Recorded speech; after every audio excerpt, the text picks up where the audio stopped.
Hello, and thanks for tuning in to another episode of The Director's Cut, brought to you by the Directors Guild of America, featuring today's top directors sharing behind-the-scenes stories of their latest films and insights into the craft of directing. Please take a second to subscribe to our show wherever you get your podcasts.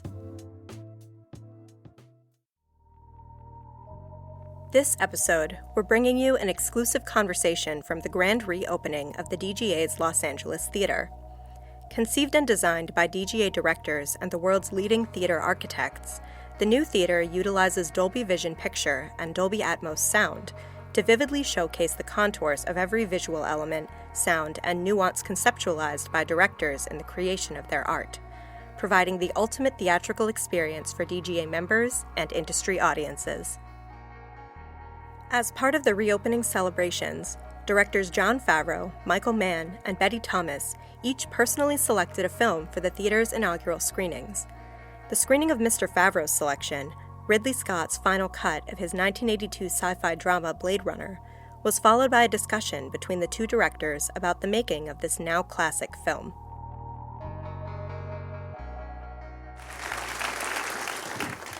Wow, congratulations on this theater. That sound is fantastic. Wasn't that wonderful? What a mix. Great picture, too. Jeez. That would have been embarrassing after that big introduction if it didn't look good. Harrison's pretty good, isn't he? Oh, yeah. And I think he benefited from the fact that we were discussing before, the fact that he was convinced that he wasn't a replicant in the film is good as an actor, because you want your actor to buy into the reality that the character buys into. Yeah, but he really believed he wasn't a replicant. He still doesn't believe he's a replicant.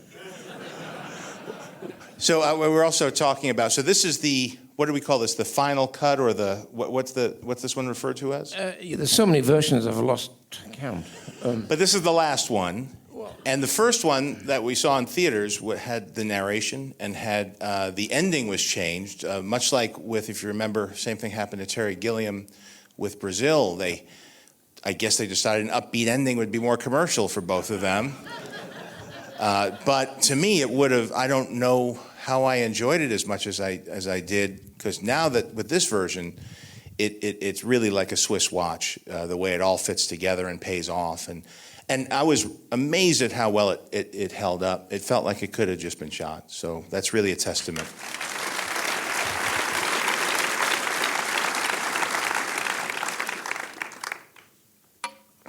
Let's start with the eyes.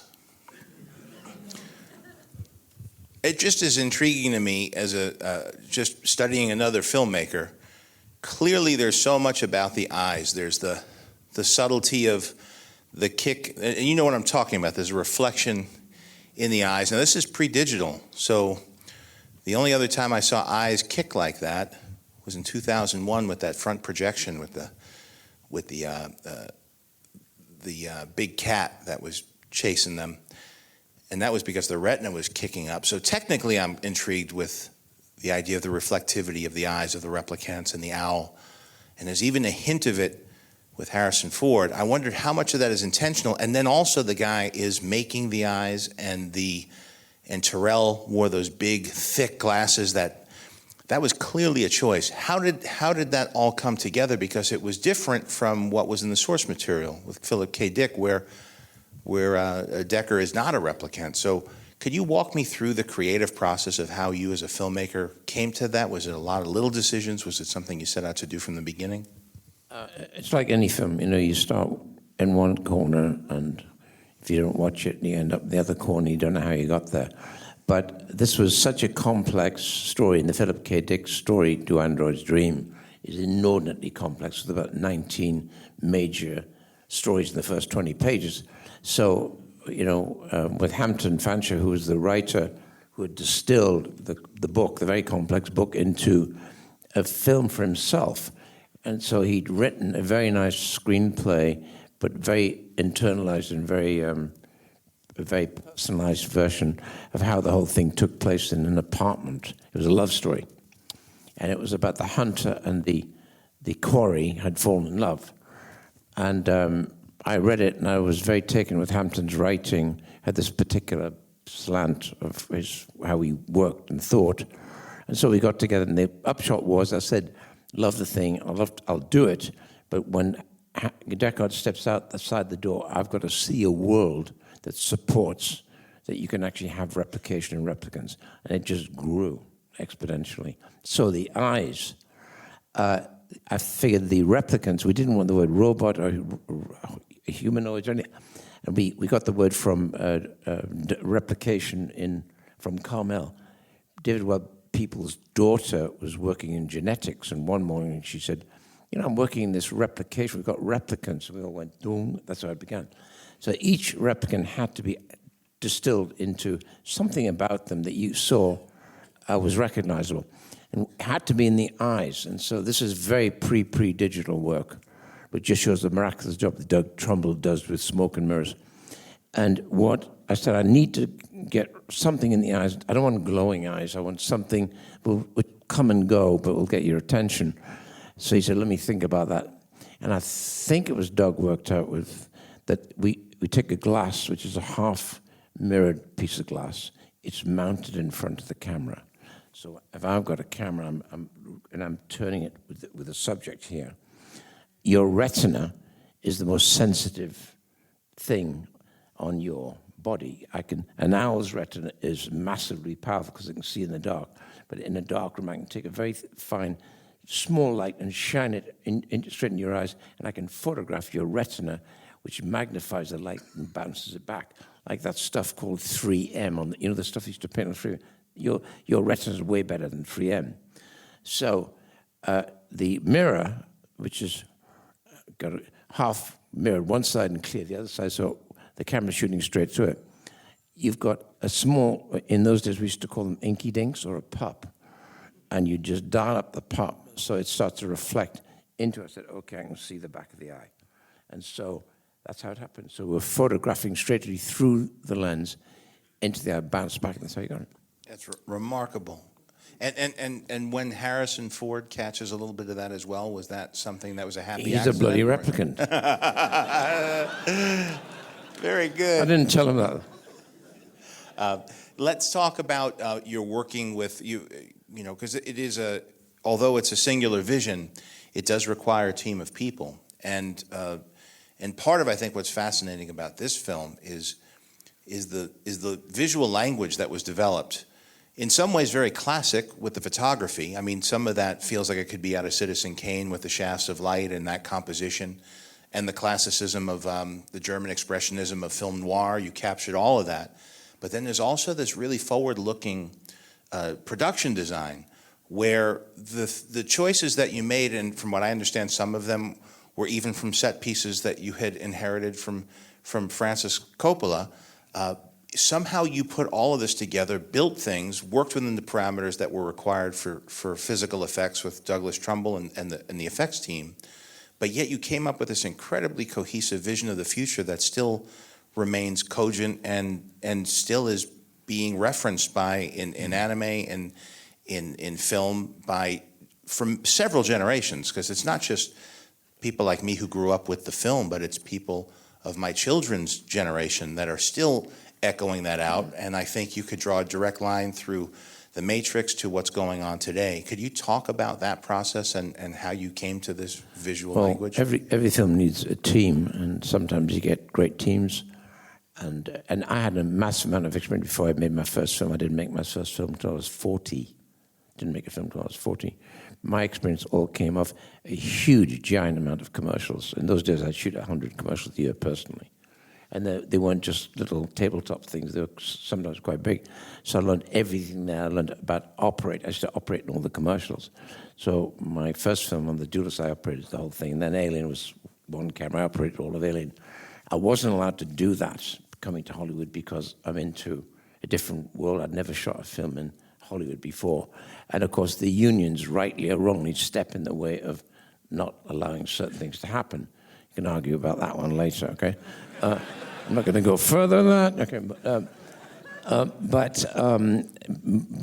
through my experience of commercials, I know who's a great costume designer, who's a great cameraman, who's a great operator. I mean, like the back of my hand. And so I had been very used to supremely good film units. And so I hunted down the best cameraman for me at that particular point, which was Jordan Cronenworth, who wasn't very well at the time, which we know that. And I just figured he had to be the guy, because with him, he would bring this incredible team of guys. And that I was right in that respect. Charles Snow did the wardrobes, and the wardrobe was fantastic in this costume. With him, his sister was Michael Kaplan, who I think does Star Wars and things like that now. Larry Paul. Larry, is Larry around? I don't know if he's here. But Larry had this unfortunate task, because I'm fundamentally a designer. I was trained as a designer, and I was a designer before I became even a director. And so poor Larry's sandwiched between me and Sid Mead, and I've tracked Sid through his books. And Sid comes in, is Sid still around?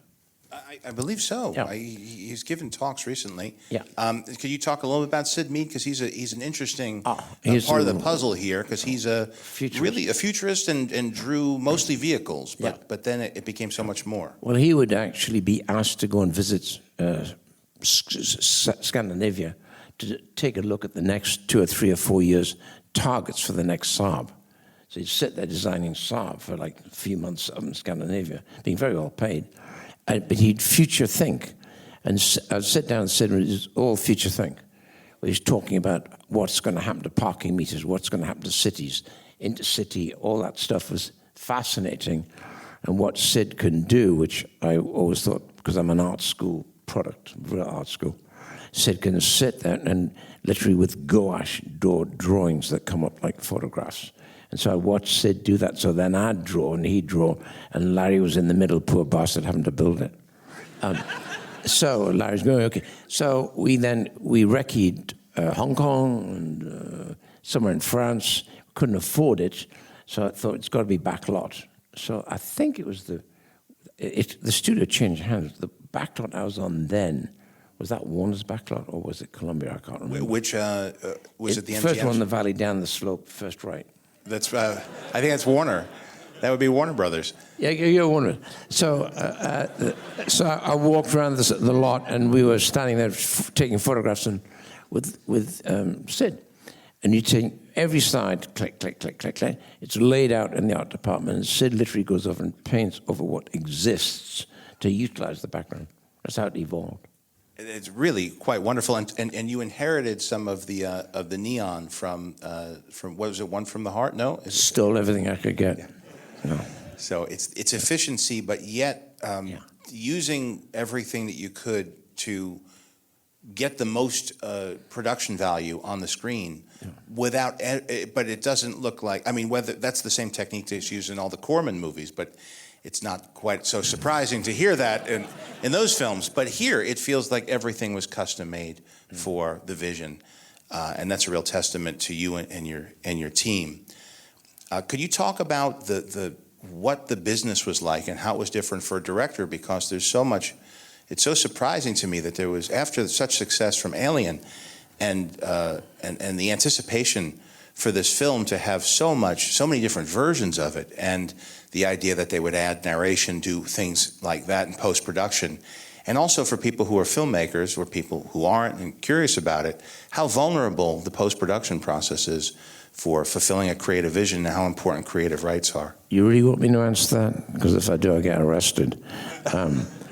It was a tough experience. And because at that point, at 44, I'm quite successful from my business and commercial advertising, which I kept going. In fact, we're now 52 years old at the company, and with 40 directors and all that. That's what we do. And so I always like bringing directors on, young people on is really a great thing to do. And so by the time I got to Hollywood, I'd done The Duelists, which had got a prize at Cannes. And, if Harvey... I hate to say that, but if Harvey Weinstein, who understood the process of selling small, low-budget movies, to be fair to Paramount, they didn't know how to handle that. So they paid $800,000 for it, made it, looked at it, and obviously it was kind of stultified, not knowing where to begin. And so I was with my producer, David Putnam, at that point, and we were studying. My premiere was on was it Wilshire Boulevard? You know the Arts Theatre down the end of Wilshire Boulevard? That was my premiere. Made 7 prints in the United States. I said to Dave, "Is this normal?" He said, "I don't think so, not really." So they didn't understand it, but someone saw the film at Cannes, and there was a guy called Sandy Lieberson, I think. Anybody know Sandy Lieberson? He'd seen them and called up Laddie, which Laddie did this one as well, by the way, of course, and said, "There's this bloke who's just done this period film, you should look at him maybe as a lineup to do Alien." And so that's how, and somebody thought Duelist was somehow applicable for Alien, God knows how. But I ended up reading the script and I was off and running.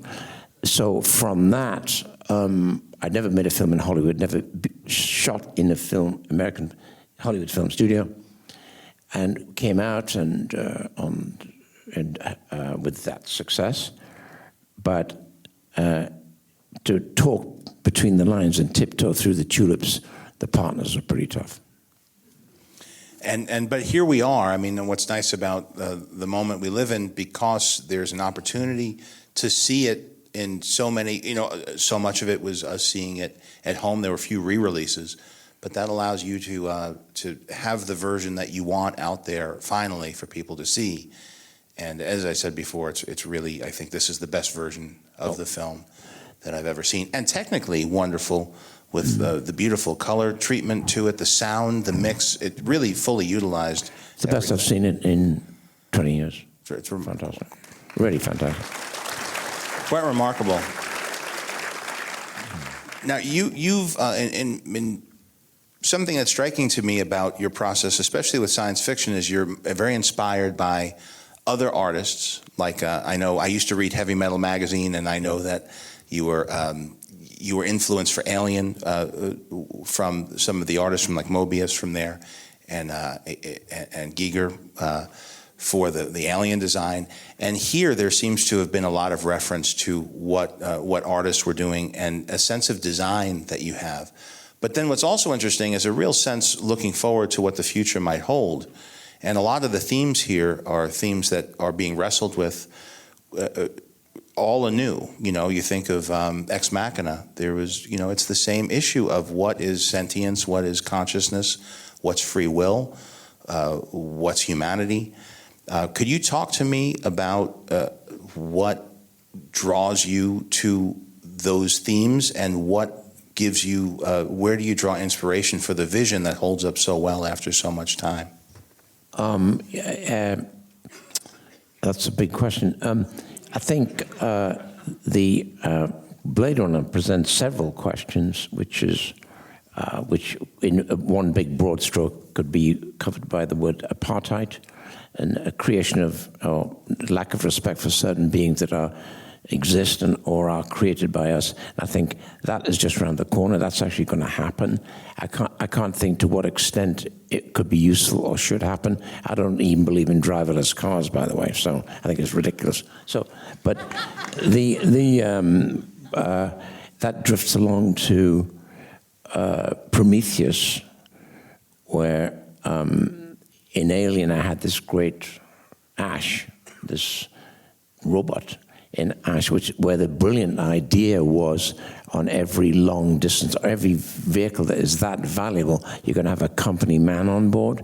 But the company man is going to be a goddamn robot who will outlast and outlive everybody and will be fundamentally emotionless and programmed to do one thing, which, right? So I thought, let's take the idea of Ash and return the big idea of, I felt Alien had himself, with the facehugger, the chest burglar, all that thing, in a funny kind of way, was kind of done and cooked. Hands up who those think it's done and cooked. The Beast.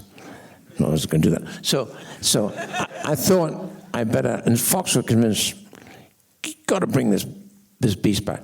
So I did the whole film fundamentally without the Beast. And to see how it was a pre-version.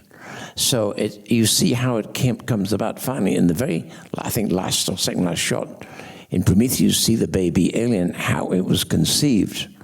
But oddly enough, the star comes out of it is a robot. is Michael Fassbender. And so I thought we're on the road, because funny enough, it's reawakening the idea, but you need to change and push things in a slightly different direction, don't you agree?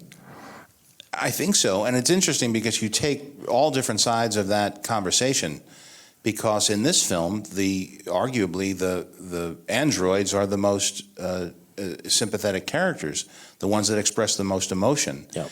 And I really love the intersection between sci-fi and film noir, where film noir inherently has certain moral ambiguity that the private investigator, that the Philip Marlowe character has to face, that they're a character that doesn't operate completely by the rules of the system, like the police, and facing people. Often the villains are charming and have a lot of justification for their motives. And so it plumbs those depths of the ambiguities of morality and humanity here. And so to hear that you're suspicious of technology, and that and Ash in Alien clearly is a hidden villain, and here the villains seem to be the people who are mistreating the sentient replicants. Yeah, well, that kind of circles where we are today, isn't it? Isn't virtually... am I going to get into trouble here? Okay, here we go. Here we go. The way we're going politically, not just here, but everywhere in the world, many places are run by questionable people, correct?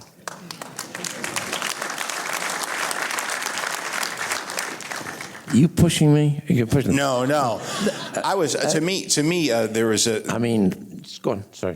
No, go on. You can finish your thought. So I always like to circle that principle and that idea that corruption will always out and corruption will always be there, and frequently crime does pay and corruption is at the top. Often. I'm not saying here. I want to work on Monday. Please don't fire me.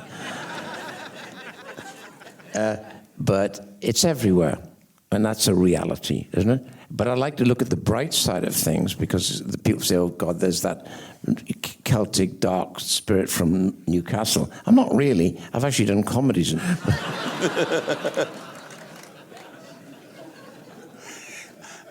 I enjoy, so part of it is, you're talking about the human equation of human nature, but then there's also the idea, and that's been fodder for drama since the beginning of drama. But there's an interesting thing that's happening in this moment that you're kind of shepherding in, and we're still wrestling with now, which is our relationship with technology. And this is only a few years after, this film came out only a few years after Star Wars, which, if you listen to Joseph Campbell, treats it as the first time that the hero is facing a shadow that is representing technology, and the idea of the villain being half man, half machine, in the form of Darth Vader. And so here you're getting an even more sophisticated, mature take on it. And it's interesting because now the sci-fi fans have been thinking about this dilemma for a while, but now it's going very mainstream because technology is a part of everybody's life, not just early adopters. And so the themes of this actually speak to that moment. Could you speak at all? Because I know I've seen you at other tech-type events. You clearly think a lot about technology. What's your view? You could speak about it in cinema, but you could also speak about it more broadly, about the human relationship with technology and how you see that playing out. Well, you've got to take your hat to Stanley Kubrick, who thought up this great idea called HAL. So HAL is the first time I've really dawned on me that I hadn't even grasped in those years, it's almost 40 years old, right? That what the word a computer meant, because I'm not computer savvy, even now I'm not computer savvy. But HAL was this wonderful idea, which actually was the forerunner to Ash. You better have on board the person who's looking after the company's assets, right? And it starts there. And I don't care what layer of life it is, that's exactly the way it is, isn't it? Go on, say yes. Sure, yes. What was the other half of the question? That's good. I think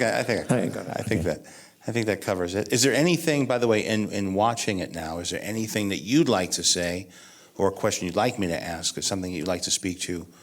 Can I do the Stanley Kubrick thing? Sure. Because Stanley was one of the reasons I got into actually Orson Welles is the real reason I got in the business. I thought, who is that? And then Stanley suddenly popped up and did a first science fiction. There's the threshold of and before that, there were good science fictions, but not for me. But 2001 was shockingly good. So I'm doing Blade Runner, and I've been told from a very bad series of previews that you've got to have a happy ending. I said, well, this is a film noir. When I said film noir, somebody said, what's that? I know I'm in trouble. So I called up Stanley, who had already talked to from Alien, because he called me once, said, this is Stanley Kubrick. I said, who?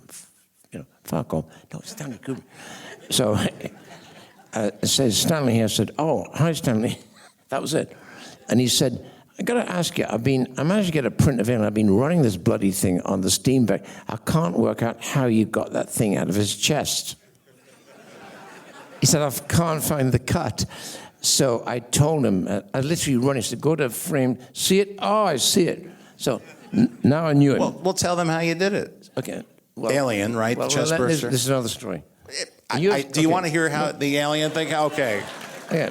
So we cut a hole in the table, and poor John had to lie on the table, bend in an S-bend, because think about it, he's got to kneel, lie back, because he's going to flop on the table and start doing his thing, right? John said, what do you want me to do? I said, He said, oh, got it. So I was looking at him, and we laid him back, and this was about 11 o'clock in the morning, and I was lying on the table with a bottle of very cold white wine, and I was giving him sips of wine to keep him happy, because he'd lie there while we screwed him down. So now he's screwed into this position with a T-shirt here that will pop. And alongside him is a guy called Roger Dickon, who's actually made the thing on a really crude thing on a pistol grip, and you do that, and it goes, it's pretty pathetic.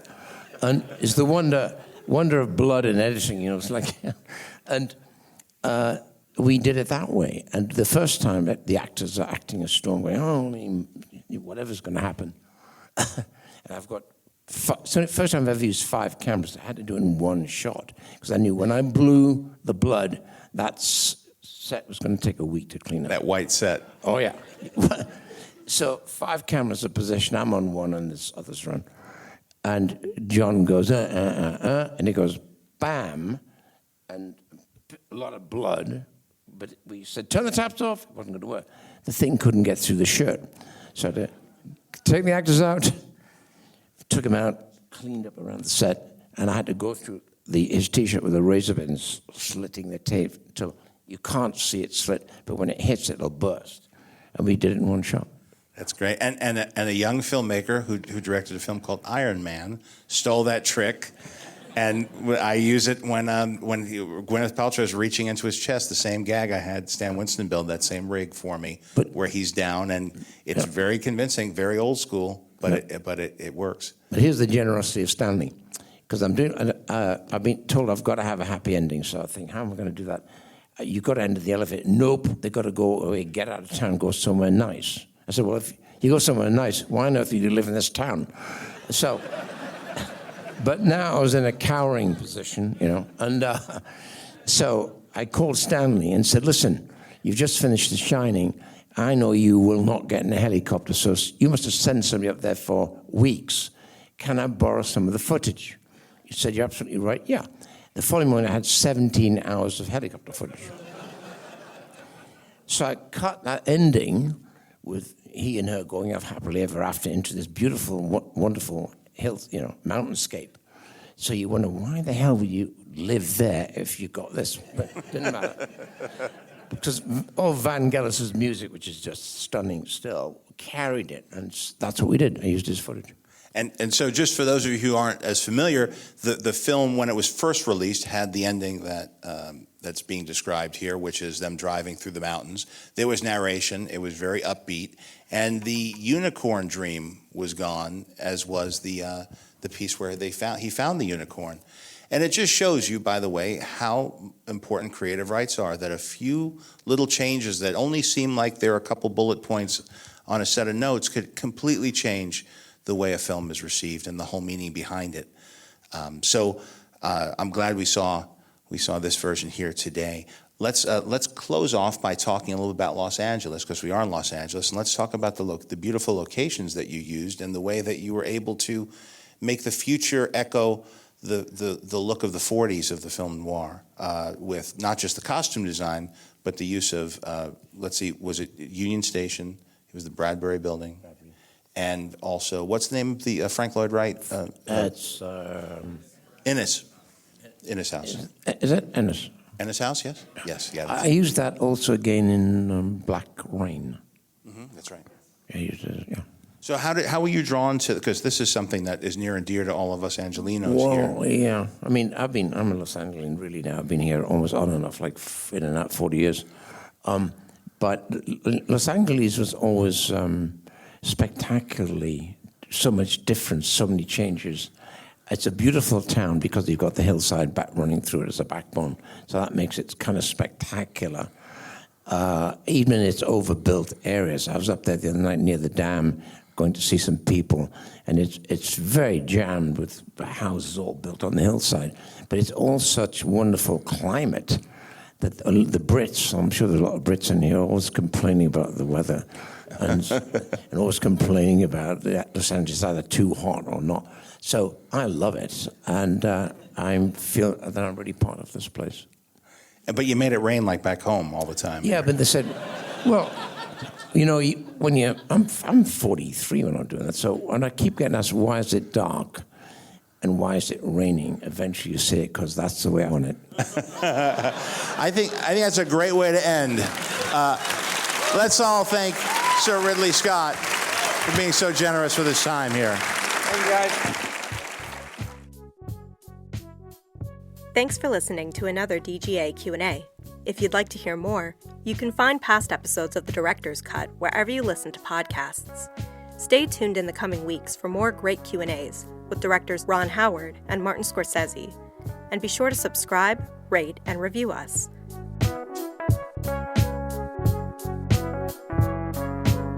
This podcast is produced by the Directors Guild of America. Music is by Dan Wally.